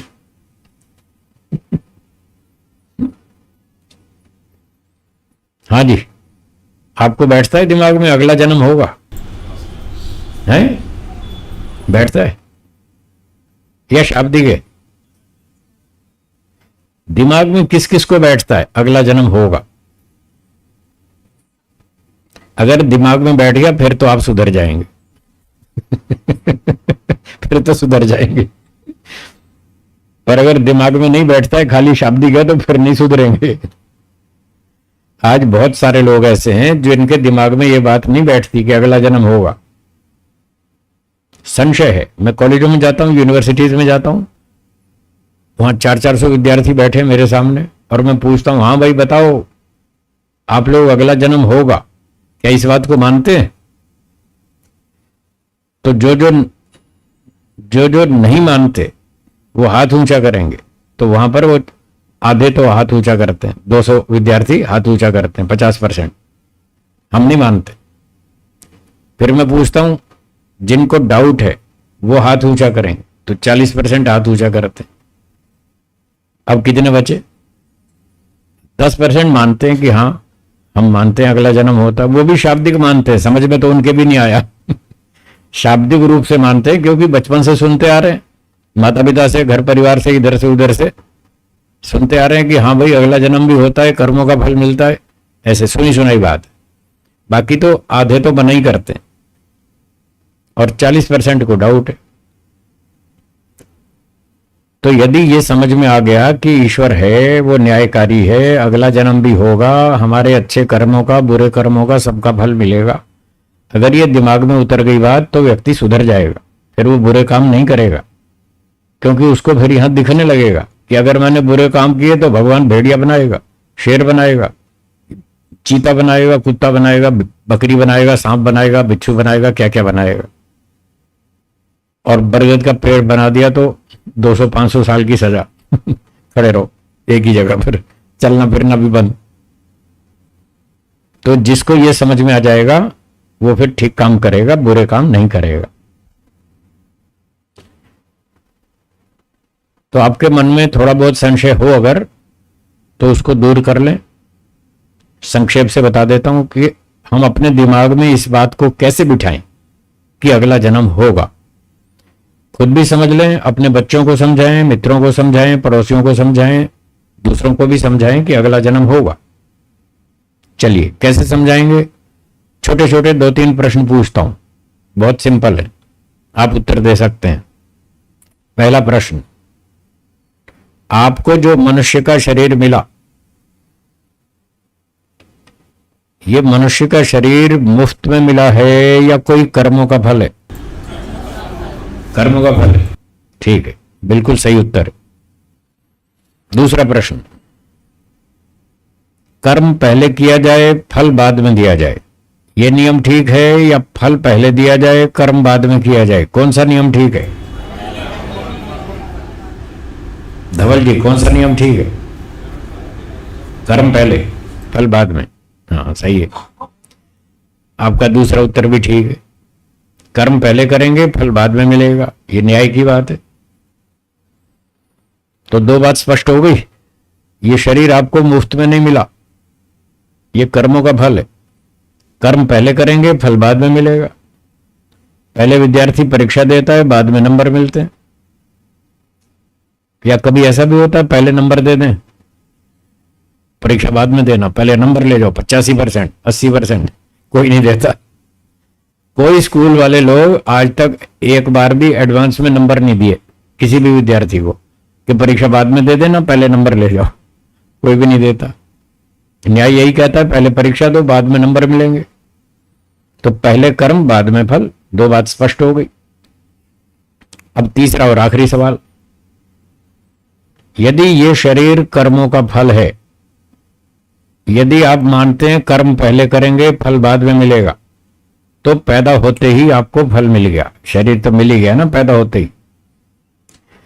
तो जब आप कह रहे हैं कि फल बाद में मिलता है, कर्म पहले करते हैं, आपको पैदा होते ही फल मिल गया, तो जिन कर्मों का फल ये शरीर है, जिन कर्मों का फल ये शरीर है, वो कर्म आपने कब किए थे? अब आपने बोला, मैंने कुछ नहीं बोला। मैंने कुछ नहीं बोला, आपने बोला ना। कब किए थे कर्म? पिछले जन्म में। फल कब मिला? इस जन्म में। हो गए 2 जन्म। आगे ना समझ में? तो ऐसे अपने साथियों को बता देना, उनको भी समझा देना कि भाई अगला जन्म ध्यान कर लो, कभी डिस्कवरी चैनल पे ना पहुंच जाए। जो लोग बुरे काम करते हैं, घोटाले करते हैं, उनको ईश्वर पशु पक्षी बना देगा, वृक्ष वनस्पति बनाएगा, या समुद्री जीव बनाएगा, या कहीं साउथ पोल पे बना देगा, पोलर बियर, सफेद बर्फ के भालू, ऐसे बना देगा। फिर वो डिस्कवरी चैनल पे दिखाई देंगे। तो इस प्रकार से हमें यह स्वीकार करना चाहिए और संशय नहीं रखना चाहिए कि अगला जन्म होगा या नहीं होगा। इस तरह सारे संशय दूर हो जाएंगे। तो ये सारे शास्त्र पढ़ने से, ईश्वर प्रणिधान करने से एक एक करके सारे बाधक, शत्रु नष्ट हो जाएंगे। तो समय के अनुसार यहां विराम देता हूं, बाकी चर्चा कल करेंगे। थोड़ा सा ध्यान करेंगे, शंका समाधान करेंगे। कोई शंकाएं हैं आपके पास? हैं? अभी नहीं है तो चलो फिर पहले ध्यान कर लें। ठीक है।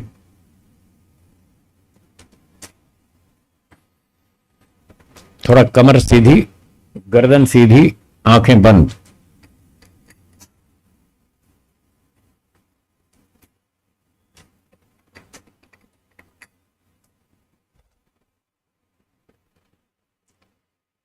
अभी हम बात कर रहे थे तज्जपस तदर्थ भावनम।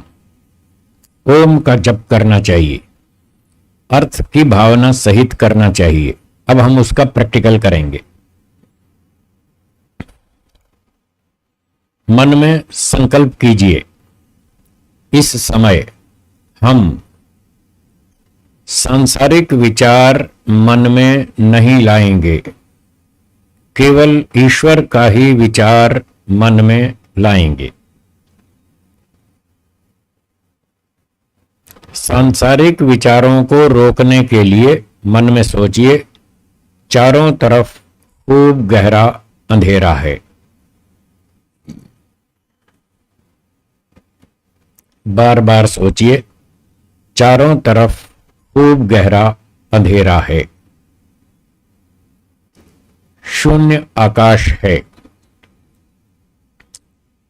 शून्य आकाश मतलब खाली स्थान, स्पेस।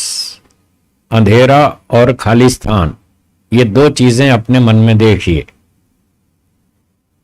इस पूरे आकाश में ईश्वर का चिंतन करेंगे, ईश्वर के वास्तविक स्वरूप को अपने मन में बिठाएंगे।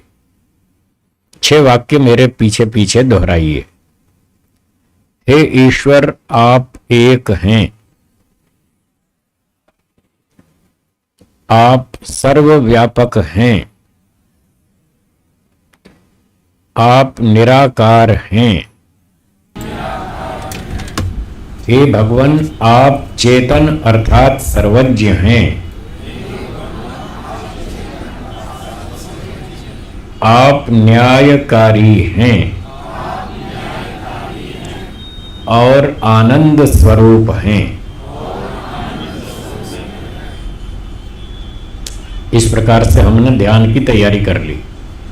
अब हम ओम का जप करेंगे। मैं मंत्र बोलता हूं, छोटा सा मंत्र है, आप सुनिए और बाद में दोहराइए। ओम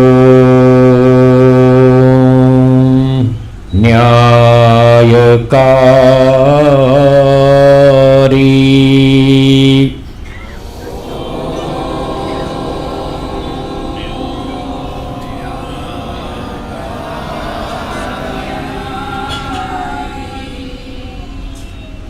हे ईश्वर, आप न्यायकारी हैं। हमें भी न्यायकारी बनाइए। आप कभी किसी पर अन्याय नहीं करते। हम भी कभी किसी पर अन्याय नहीं करेंगे। ओम न्यायकारी।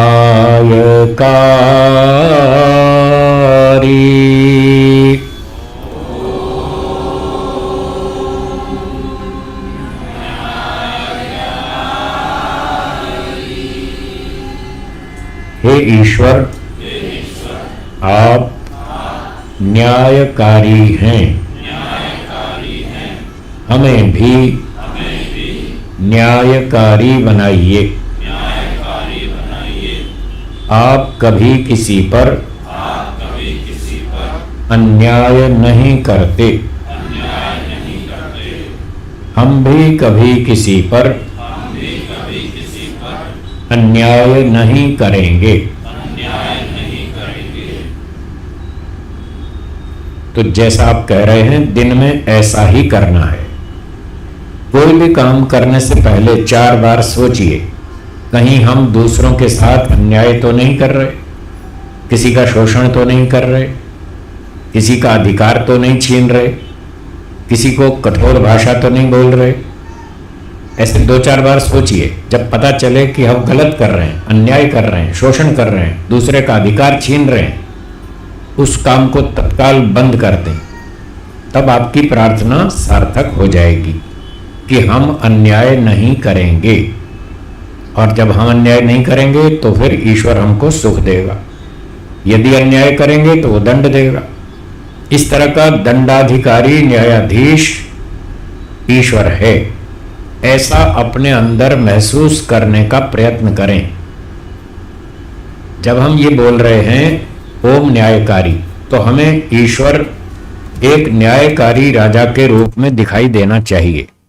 ऐसा अनुभव में आना चाहिए। ऐसा प्रयत्न करें। फिर से मैं मंत्र बोलता हूं, आप बाद में दोहराएंगे। ओम न्यायकारी।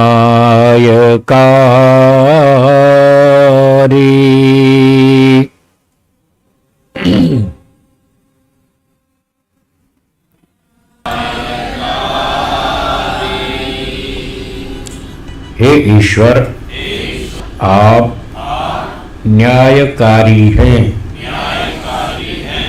हमें भी न्यायकारी बनाइए। आप कभी किसी पर अन्याय नहीं करते। हम भी कभी किसी पर अन्याय नहीं करेंगे। अब दूसरे मंत्र से हम ध्यान करेंगे।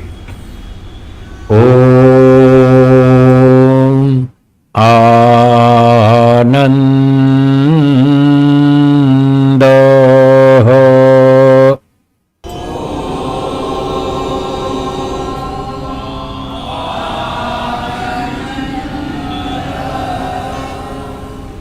हे ईश्वर, आप आनंद स्वरूप हैं। हमें भी आनंद दीजिए। आप कभी भी दुखी नहीं होते। हम भी कभी भी दुखी न हों। ओम आनंद।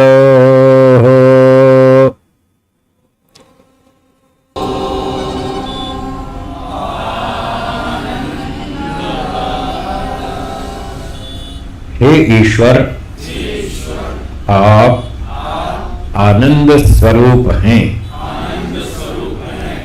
हमें भी आनंद दीजिए। आप कभी भी दुखी नहीं होते। हम भी कभी भी दुखी न हो।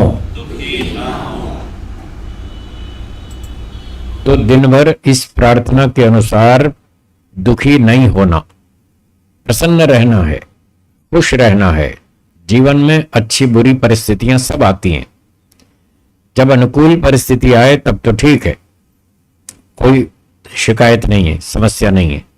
लेकिन जब परिस्थिति अपने विरुद्ध होती है, अनुकूल नहीं होती, उसी समय हमारी परीक्षा है। उस समय हमको दुखी नहीं होना है, अपने मन को, आत्मा को शांत रखना है। कैसे होगा? ऐसे होगा कि जो प्रतिकूलता है उसको, छोटी मोटी प्रतिकूलता को सहन करेंगे और अपने मन को शांत रखेंगे। 3 शब्द बोलकर, कोई बात नहीं बोलिए।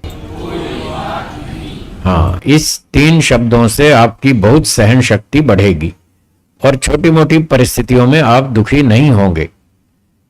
सारी परिस्थितियां कभी भी किसी के अनुकूल नहीं होती। हमारे अनुकूल भी नहीं होंगी, आपके अनुकूल भी नहीं होंगी। उसको चुपचाप स्वीकार करना पड़ेगा। तो ये स्वीकार करने का तरीका है कोई बात नहीं। ऐसा करने से, मन में ऐसा विचार करने से आपका मन शांत रहेगा, आप दुखी नहीं होंगे, गुस्सा नहीं आएगा, कोई लड़ाई झगड़ा नहीं करेंगे, शांति से जिएंगे। तो ये प्रार्थना तभी सफल होगी जब आप दिन भर इस तरह से जिएंगे। और कोई बड़ा अन्याय हो तो उससे भी अपनी रक्षा करें, दूर करने का प्रयत्न करें। दूर हो जाए तो ठीक है, न हो जाए तो जो अधिकारी व्यक्ति है उसको शिकायत करें, उससे न्याय की मांग करें। अगर वो न्याय कर दे तो अच्छी बात है। आपने चारों ओर प्रयास कर लिया, कहीं भी न्याय नहीं मिल रहा, कोई आपकी बात को समझ ही नहीं रहा। कुछ लोग समझ रहे हैं, वो सहयोग करना नहीं चाहते। सार यह है कि कहीं भी आपको न्याय नहीं मिल रहा। ऐसी स्थिति में भी अपने आप को शांत रखना है। भविष्य में आने वाली आपत्तियों से अपनी रक्षा तो करनी है, परंतु न्याय की मांग फिर ईश्वर से करेंगे और 3 शब्द बोलेंगे, ईश्वर न्याय करेगा। बस ऐसा मन में बोलकर उस घटना को ईश्वर के न्याय पर छोड़ दीजिए और भूल जाइए। उसको बार बार मत दोहराइए। जितना अधिक दोहराएंगे, दुखदायक घटनाओं को, अन्याय की घटनाओं को जितना अधिक दोहराएंगे, उतना ही आपका दुख बढ़ेगा, मन में अशांति बढ़ेगी, क्रोध बढ़ेगा। उसको भुला दीजिए, ईश्वर के न्याय पर छोड़ दीजिए और भविष्य में सावधान रहिए, दोबारा वैसा अन्याय न हो पाए, वो गलती दोबारा न हो पाए, इसके लिए पूरी सावधानी रखें। तो आप शांति से, सुख से जी लेंगे और आपकी ये प्रार्थना सफल हो जाएगी कि हम भी दुखी ना हो। इस तरह से हमको जीवन जीना होगा। एक बार फिर से मंत्रोच्चारण करेंगे, मैं बोलता हूं, आप सुनिए और बाद में दोहराइए। ओम आनंद हो।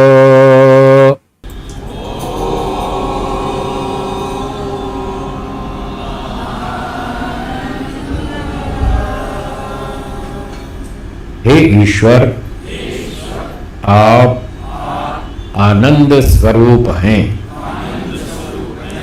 हमें भी आनंद दीजिए। आप कभी भी दुखी नहीं होते, हम भी कभी भी दुखी न हों। इस प्रकार से छोटे छोटे मंत्रों से ईश्वर समर्पण, ईश्वर का ध्यान करना चाहिए। अब दोनों हाथों को थोड़ा आपस में रगड़िए, 4-5 बार हथेलियों को आंखों पर घुमाइए, थोड़ा पलकों को सहलाइए। हथेलियों से कप्स बनाकर आंखों को ढक लीजिए। हथेलियों के अंदर ही धीरे धीरे आंखें खोलेंगे और धीरे धीरे पलकें झपकते हुए हथेलियां हटाएंगे, ताकि तेज प्रकाश आंखों में चुभे नहीं। इसका केवल इतना ही उद्देश्य है। तो ये थी ध्यान की पद्धति। इस तरह से महर्षि पतंजलि जी ने सिखाया, ऐसे ध्यान करना चाहिए। अब कोई शंका समाधान है तो बताइए, जिनकी शंकाएं हैं। है कोई?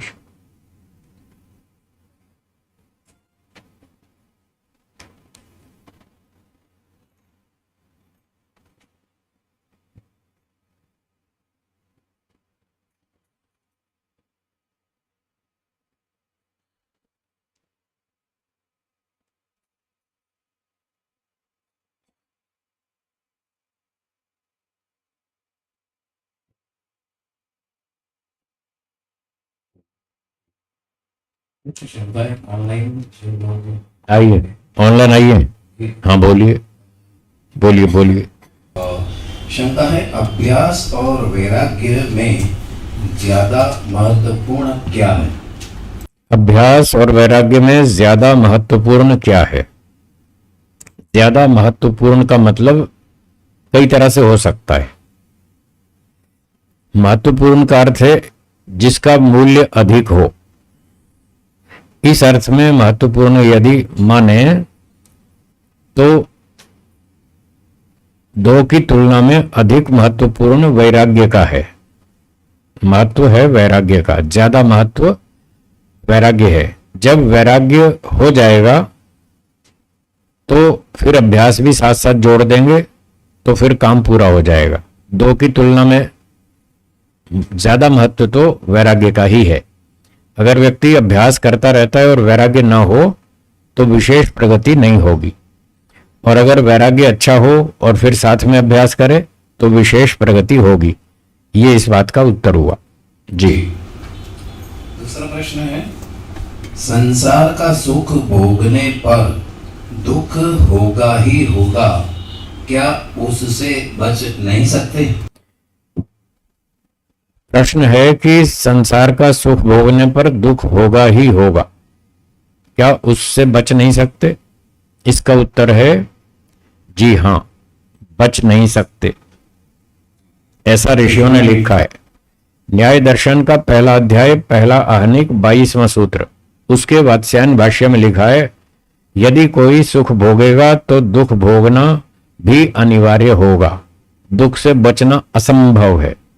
असंभव लिखा है, भोगना ही पड़ेगा। अगर सुख भोग लिया तो साथ में भौतिक सुख के साथ साथ दुख भी भोगना ही पड़ेगा, उससे बच नहीं सकते, असंभव है।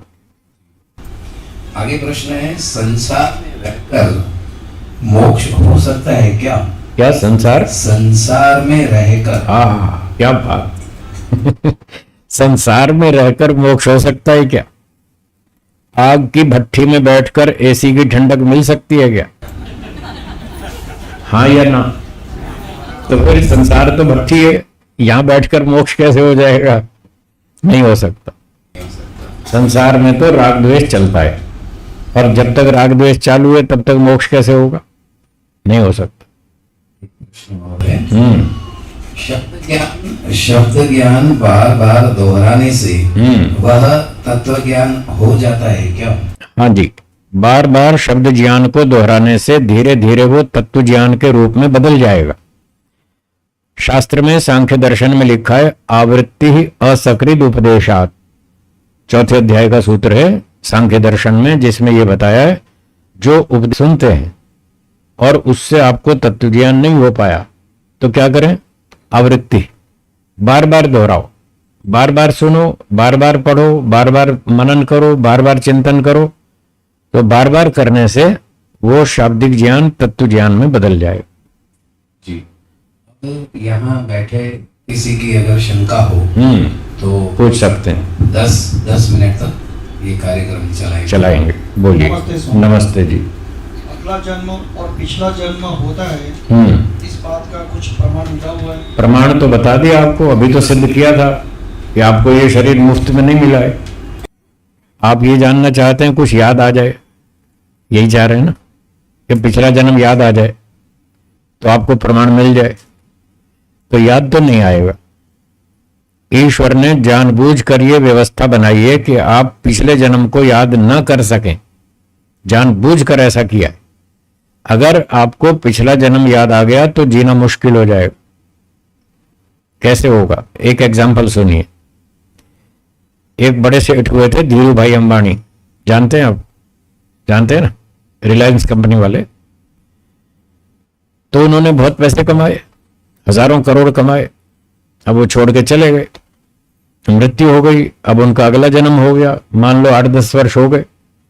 अब मान लो अगले जन्म में उनको 10 साल की उम्र में याद आ गया कि मैं तो पिछले जन्म का धीरू भाई हूं, ये अनिल और मुकेश अंबानी तो मेरे बेटे हैं, ये तो बहुत मजे कर रहे हैं, मेरी संपत्ति पे खूब मौज कर रहे हैं, तो मैं भी अपने घर जाके रहूंगा। वो 10 साल का बच्चा आकर अनिल और मुकेश अंबानी से कहने लगे, बेटा मैं तुम्हारा पिछले जन्म का बाप हूं, मैं धीरू भाई अंबानी हूं, मैं तुम्हारे साथ इसी बंगले में रहूंगा।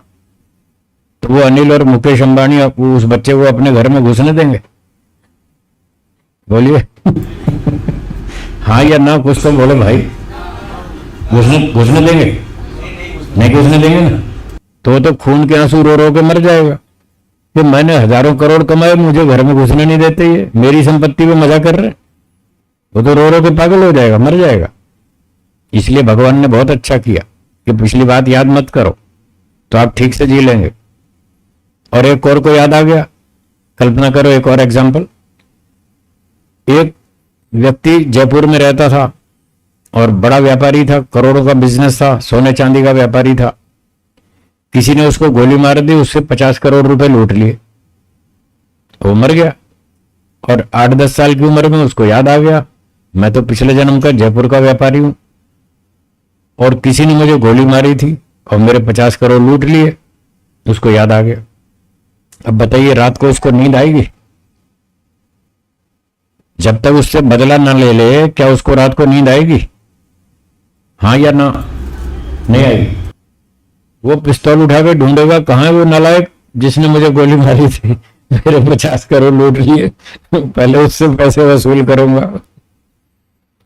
एक को याद आएगा, 2 को याद आएगा, 50,000 लोगों को याद आएगा कि इसने मुझे झील में डुबो के मारा, धक्का मारा, डुबो दिया झील में, किसी ने गोली मारी, किसी ने पेट्रोल डाल के आग लगा दी, किसी ने कुछ कर दिया। वो सबके सब पिस्तौल लेकर ढूंढेंगे उन दुष्टों को जिन्होंने उनको मारा था, जीना मुश्किल हो जाएगा। तो इसलिए भगवान ने बहुत अच्छा किया, पिछले जन्म की बात भूल जाओ, वही ठीक है, आप अच्छे ढंग से जी पाएंगे। नया जीवन है, नए सिरे से जियो, ठीक है ना? हाँ, और बाकी अनुमान करना है तो वो दिख ही रहा है, कुत्ते गधे गाय घोड़े सुअर किसने बनाए? बोलो किसने बनाए? ईश्वर ने। ये मुफ्त में बनाया या कर्मों का फल है?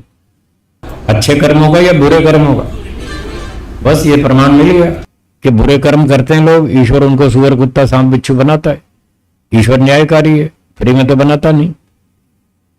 हाँ जी, और अगला प्रश्न बोलिए। और किसी का प्रश्न? हाँ, हाँ जी, भवानी शंकर जी को भवानी शंकर। दीजिए माइक। प्रणाम स्वामी जी। जी नमस्ते। सत्या प्रकाश में एक जगह ऐसा आया है 7वीं समूलास में शायद कि जीव को परिचिन्न बताया गया है। तो क्या वो परिचिन्न अवस्था कौन सी होती है और वो क्या मोक्ष में वो बदल जाती है या वही रहेगी? परिच्छिन्न शब्द का अर्थ है एक देशी, छोटा सा। परिच्छिन्न शब्द का अर्थ क्या है? एक देशी। तो आत्मा नित्य है, वो फैलता नहीं, सिकुड़ता नहीं, उतना ही रहता है। एक देशी है, छोटा सा है, छोटा सा ही रहेगा। मोक्ष में भी इतना ही रहेगा, वो फैलेगा नहीं। जो चीज फैलती है और सिकुड़ती है वो नष्ट हो जाती है। जैसे रबड़ फैलता है फिर सिकुड़ जाता है, कुछ दिनों में वो खत्म हो जाता है। तो जो चीज फैलती सिकुड़ती है उसमें पार्टिकल्स होते हैं, वो पार्टिकल्स के कॉम्बिनेशन से बनी हुई है, तो वो नष्ट भी हो जाएगी। जो चीज बनती है वो टूटेगी। आत्मा तो नित्य है, क्या वो बनता है और टूटता है? नहीं बनता, ना बनता है ना टूटता है, नित्य है, अनादि है। तो वो उसमें फैलना सिकुड़ना ये दोनों बातें नहीं होती, उतना ही रहता है। तो परिच्छिन्न का अर्थ है एक देशी, छोटा सा। तो आज भी और मोक्ष में भी हर समय वो उतना ही रहता है, ठीक है? हाँ जी, और प्रश्न बोलिए। स्वामी जी प्रणाम। जी नमस्ते। अच्छा, समाधि में आत्मा में वृत्ति होती है या आत्म साक्षात्कार होता है? आप पूछ रहे हैं समाधि में आत्मा की अनुभूति होती है या आत्मा का साक्षात्कार, यही पूछा ना। तो दोनों शब्दों का एक ही मतलब है, अनुभूति कहें या साक्षात्कार कहें एक ही बात है। आपको ये नहीं कहेंगे कि देखने वाला अलग है और आत्म साक्षात्कार का मतलब अपनी अनुभूति करना, और अपनी अनुभूति अपना साक्षात्कार यानी अपनी अनुभूति करना, ये आत्म साक्षात्कार का अर्थ हुआ। और परमात्मा साक्षात्कार का अर्थ है परमात्मा की अनुभूति करना। तो दोनों की अनुभूति होती है। तदा दृष्टु स्वरूप अवस्थानम, ये बताया था। आत्मा परमात्मा दोनों की अनुभूति होती है समाधि में। परमात्मा अलग है, तो साक्षात्कार हो सकता है। हाँ हो सकता है, अपना भी होता है, अपना भी होता है, उसका भी होता है, दोनों का होता है। आदमी अपने आप को भी जानता है और दूसरे को भी जानता है। कोई जानता है तो उसको अनुभूति नहीं कहेंगे, साक्षात्कार भी कहेंगे। ये कहेंगे, अनुभूति भी कहेंगे, साक्षात्कार भी कहेंगे, प्रत्यक्ष भी कहेंगे। अच्छा, हाँ, अपने आप को कैसे जानेगा? आपके मन में शंका ये है, आपके मन में ये शंका है कि व्यक्ति दूसरे को तो जान सकता है, खुद की अनुभूति कैसे करेगा, खुद का साक्षात्कार कैसे करेगा? ये आपके मन में शंका है। इसका उत्तर ये है, एक शीशा है, शीशे में आप अपनी शक्ल देखिए, ठीक है? किसकी शक्ल है? आपकी। कौन देख रहा है? आप ही देख रहे हैं। बताओ, आप अपनी शक्ल नहीं देखते? शीशे में देखते हैं ना। जैसे आप अपना चेहरा देखते हैं, ऐसे अपनी आत्मा का भी अनुभव कर सकते हैं, उसमें क्या दिक्कत है? एक और उदाहरण, आपने शीशे में अपनी आंख को देखा। किसको देखा? आंख को शीशे में। किस साधन से देखा? आंख से देखा। अब देखो, आंख से देख रहे हैं और आंख को देख रहे हैं।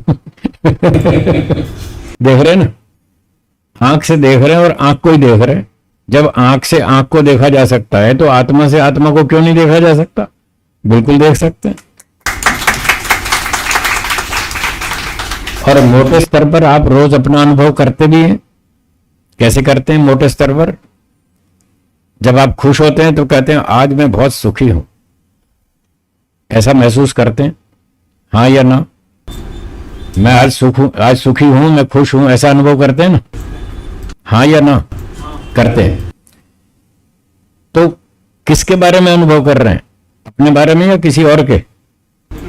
अपने बारे में। कौन अनुभव कर रहा है? आप खुद ही के तो कर रहे हैं। आप स्वयं अपने बारे में अनुभव कर रहे हैं, आज मैं बहुत खुश हूं, आज मैं बहुत दुखी हूं। अपने बारे में स्वयं ही अनुभव कर रहे हैं। ये आत्म साक्षात्कार ही तो है। ये मोटे स्तर का है, जो सभी लोग कर सकते हैं। ये मोटे स्तर का प्रत्यक्ष है, अपनी आत्मा का प्रत्यक्ष है। मैं सुखी हूं, मैं दुखी हूं, अनुभव करने वाला भी मैं, और जिसके विषय में अनुभूति हो रही है वो भी मैं। तो ऐसे ही समाधि में आत्मा की अनुभूति होती है। ठीक है, और कोई प्रश्न? बहुत बढ़िया। अब समय के अनुसार कोई विराम अंतिम प्रश्न हो? हाँ, एक बोलिए, प्रश्न बोलिए। बहन जी को दीजिए। जो जी, माइक दीजिए। जी,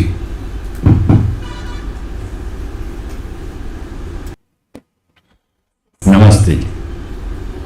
जो माता पिता सत्संग में आते हैं, आर्य समाज में आते हैं, और उनके बच्चे नहीं आते, बुलाने पर भी नहीं आते, तो वो आगे जाकर बुढ़ापे में सेवा करेंगे या माता पिता को कुछ दंड मिलेगा?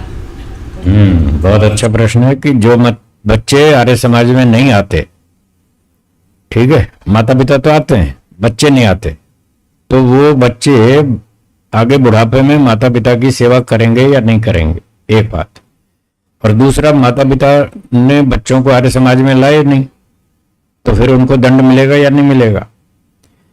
उत्तर है, माता पिता को भी दंड मिलेगा। क्या दंड मिलेगा? बच्चे उनकी सेवा नहीं करेंगे, ये दंड मिलेगा। बच्चों को समाज में लाओगे तो सेवा करेंगे, आर्य समाज में आएंगे, वेदों की बात सुनेंगे, सभ्यता सीखेंगे। तो यहाँ क्या सिखाते हैं? यही तो सिखाते हैं, माता पिता की सेवा करो।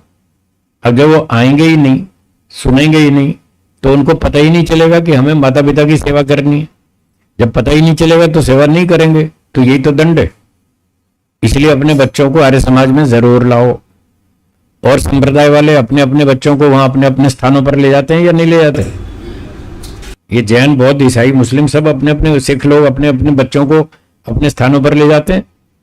तो आप भी लाओ, लाओगे तो आपको फायदा है, नहीं लाओगे तो आपको नुकसान है, फिर बच्चे आपकी सेवा नहीं करेंगे। ठीक है। अब एक ने पूछा जी कैसे लावें, इसका उपाय भी बता दो। लो उपाय भी बता देता हूं। जो 10 साल से छोटे बच्चे हैं, 10-12 साल से, उनको तो प्रेम से समझा के पकड़ के ले आओ साथ साथ। कभी कोई इनाम का लालच दे दो, चलो बेटा आर्य समाज चलो, आपको गुलाब जामुन खिलाएंगे, आपको वहां प्रसादी खिलाएंगे, ये खिलाएंगे, वो खिलाएंगे, थोड़ा थोड़ा कभी कभी इनाम देंगे, प्रोत्साहन देंगे। इस तरह से छोटे बच्चों को ला सकते हैं। फिर बड़े हो गए, 12-14 से ऊपर हो गए, तो उनको आर्य समाज में आने के लाभ बताइए, क्या फायदे होंगे, और नहीं आएंगे तो क्या नुकसान होंगे। वही 2 लिस्ट बनाइए और वो लिस्ट पढ़वाइए। अब कुछ बच्चे बड़े हो गए 30 साल के, 35 साल के, और आपने पहले तो ध्यान नहीं दिया, वो उनको लाए नहीं आर्य समाज में, और अब वो बड़े हो गए। अब आप कहते हैं जी चलो आर्य समाज, वो कहते हैं हम तो नहीं जाते। तो बड़ी उम्र वालों का क्या इलाज? उनका इलाज ये है कि उनसे कह दो कि हम अपनी संपत्ति तुमको नहीं देंगे, जो हमने पैसे कमाए, जमीन मकान तुमको नहीं देंगे, हम आर्य समाज में दे देंगे। है आर्य समाज में संपत्ति दे देंगे। अब देखना, संपत्ति का लालच होगा तो आएंगे, नहीं होगा तो ठीक है, जाओ अपना। जो आर्य समाज का काम करेगा हम उसको संपत्ति देंगे, तुम आर्य समाज का काम करो हम तुमको देंगे, जो तुम नहीं करोगे तो जो करता होगा उसको देंगे। ये ऐसे उनको बता सकते हैं, समझा सकते हैं, ये उपाय है। बहुत बढ़िया। अब समय के अनुसार हम विराम की ओर जाएंगे। एक बार तालियों की गड़गड़ाहट के साथ पूज्य स्वामी महाराज का बहुत बहुत धन्यवाद है।